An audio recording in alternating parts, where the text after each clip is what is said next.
Welcome back to Teach Me Something YouTube channel.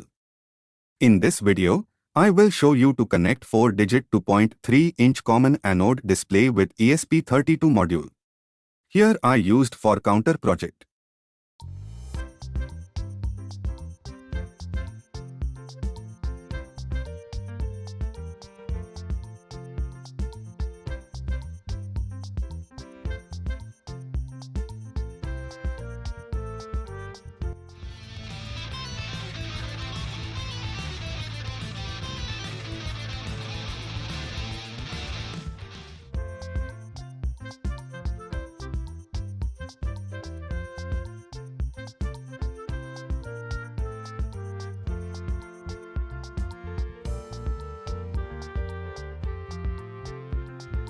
I have explained the about circuit diagram in the previous video.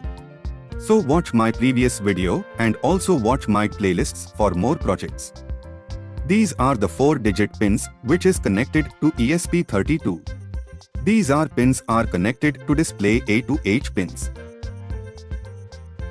If you want leading 0, enter true here.